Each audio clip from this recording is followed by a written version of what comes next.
X-Men First Class deals with the beginnings of the relationship between Professor Xavier and Magneto. Name's Xavier. Charles Xavier. How do you do? Cheers. And ultimately the formation of the X-Men. Charles grew up in a beautiful estate and very sort of nurtured surroundings, whereas Erik's basically had to sort of survive without parents from a very young age. My son is finished! Erik was embittered by the Holocaust and hell-bent on revenge. So much more to you than you know. Not just pain and anger. There's good in you too. That's the dynamic of the movie. It's two people having such different beginnings and knowing that they're going to come together and change the world. They call it Cerebro. The electrodes connect Charles to the transmitter on the roof. When he picks up a mutant, his brain sends a signal through a relay. Cerebro is a device that Professor X uses to locate mutants. So we're to be the CIA's new mutant division, yes? Something like that. He starts to see where all the other mutants exist in the world and finds a couple promising souls. How would you like a job where you get to keep your clothes on? We have a situation. They're recruiting. Mutants are these people that have these extraordinary powers. They are the sort of Homo sapiens to the Neanderthal, and the mutants are the next stage up.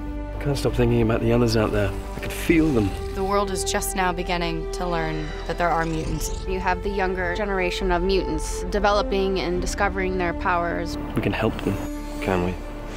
Identification, that's how it starts. And ends with being rounded up, experimented on, eliminated. You just see these people, and they're embarrassed, and they feel awkward, like they're sort of misfits. You want society to accept you, but you can't even accept yourself. And for all these guys, that's what being a mutant is like. It's this dark secret which is stopping you from maybe having the life you wish. You have no idea what I'd give to feel normal. Professor X was kind of like a Martin Luther King during the Civil Rights Movement, and Magneto was a Malcolm X character. Both had very similar ideologies, but at the same time, very different ways of achieving their goals. In each of us, two natures are at war. Man's animal nature and his struggle to control it. Our big theme has always been tolerance. If you're different, be proud, it's okay. You're an exquisite creature. All your life, the world has tried to tame you. It's time for you to be free. When a stronger species mutates, the first thing they do is they kill off the weak. Charles is trying to find a peaceful way of dealing with it. And Erik's like, wake up, smell the coffee, let's just get on with it. Tomorrow, mankind will know that mutants exist.